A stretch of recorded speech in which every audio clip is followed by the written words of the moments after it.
Hello, I'm John Weeks, and this is the Standards Tech and Science Daily Podcast. Coming up, how Elon Musk's AI image generator is causing chaos online. If you're new here, go on, give us a follow. First up, Sweden's Public Health Agency has announced it's recorded the first case of a contagious new variant of Mpox in the country. It's the first case of the contagious new variant Clade 1 outside the African continent. On Thursday, the World Health Organization declared Mpox a global public health emergency for the second time in 2 years, following an outbreak in the Democratic Republic of Congo that spread to other countries. As we explained in yesterday's episode of Tech and Science Daily, Mpox can be caught through close skin-to-skin contact with others who are infected, and symptoms include a high temperature, headache, muscle aches, and as you've probably seen in pictures online, a rash. Health officials have said they're preparing for any potential cases of the new strain here in the UK, but the UK Health Security Agency said there are currently none.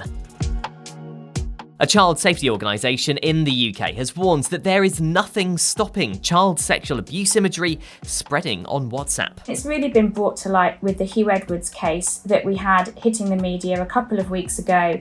He was sent images of children being sexually abused on WhatsApp. There is nothing being done today, tomorrow, the next day to prevent those same images from recirculating on WhatsApp.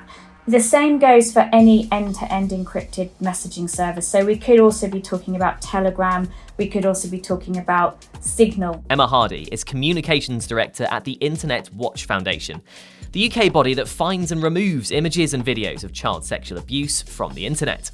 She told us they actually work quite closely with Meta, the owner of WhatsApp and Facebook. We create datasets and services that tech companies can take to prevent this imagery from recirculating on their platforms. For example, with Facebook, they take an extensive list of digital fingerprints, hashes of child sexual abuse, where they can prevent matching images from being uploaded to their platform. She told us that the technology to stop these images spreading on encrypted messaging services actually already exists. There are tried and tested methods and technologies already out there that have been looked at to do this. So, for example, preventing the message from being uploaded into WhatsApp at the point of upload from a device. This has been looked at. I know WhatsApp don't particularly like that. The other end-to-end encrypted messaging services also say the same. I completely get the argument that people say, we need a private communications network. I get that. We don't want to tamper with that.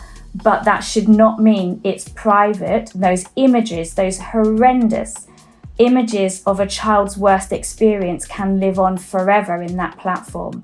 Others have argued that secure messaging platforms are vital to protect vulnerable people, and that there's currently no viable tech that could create a so-called backdoor into encryption without ultimately impacting user privacy and safety. Emma told us tech organisations like Meta already have the expert knowledge and opportunity required to come up with a real solution. Meta, being the company they are, the resources they've got the best minds. They could be the hero of the piece. And if they're not happy with tools and software that has already been tested to try and prevent imagery like this from spreading in end-to-end encrypted environments, I would love them to challenge themselves to create something that they are happy with. Now, Elon Musk's new image generation tool, released on his social platform X, has been accused of unleashing a torrent of misinformation. A new version of Grok was launched on Wednesday this week, only available to paid subscribers on X. However, some reports noted that the image tool didn't appear to have many limits on what it would generate. As a result, there's been a wave of strange and offensive images appearing on the platform, often depicting politicians or celebrities, including some showing them taking part in the 9/11 terror attacks.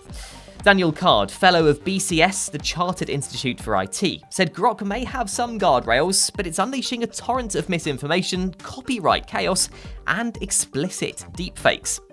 And it looks like there's no mechanism within Grok to stop it from generating images of copyrighted characters either, with images of Mickey Mouse holding guns being spread on the platform, and other cartoon and comic book characters taking part in nefarious or illegal activities. So far, all we've heard from Elon Musk on the new image generator is a post on Wednesday saying Grok is the most fun AI in the world. Coming up, the rocks that could be evidence of a snowball Earth, plus how your Google searches are set to change. Stay up to date with the latest tech and science news, hit that follow button. Welcome back. The UK government has confirmed that victims of the infected blood scandal will receive financial support for life. More than 30,000 Brits contracted HIV or hepatitis after being given contaminated blood and blood products in the 1970s and 80s. It claimed the lives of around 3,000 people and has been called the worst treatment disaster in NHS history. A long-awaited report from the Infected Blood Inquiry, published earlier this year, found the scandal could largely have been avoided and there was a pervasive cover-up to hide the truth. Infected people who survived and the families of those who died will start receiving payments by the end of this year.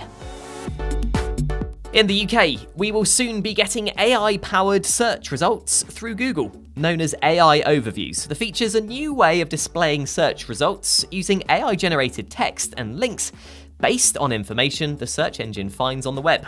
The tech giant launched the tool publicly in the US in May, but is now expanding it to the UK, India, Japan, Indonesia, Mexico, and Brazil. It means users will begin to see AI-powered insights to their queries at the top of the page. Google said it's found the tool useful for longer queries or as a starting point for jumping deeper into a topic.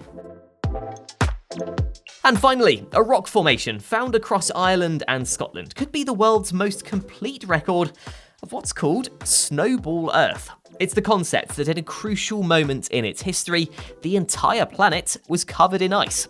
Researchers say the Port Ascaig Formation, which is made up of layers of rock up to 1.1 kilometers thick, was likely to have been laid down between 662 and 720 million years ago during the Sturtian glaciation, aka the first of two global freezes thought to have triggered the development of complex life. According to the study, one section of exposed rock found on Scottish islands, called the Garvalax, is unique, as it shows the transition into snowball Earth from a previously warm tropical environment. You're up to date. Come back at 4 o'clock and search for The Standard Podcast for the latest news and analysis. We'll be back tomorrow afternoon at 1 with a special teaser of our sister podcast, Brave New World.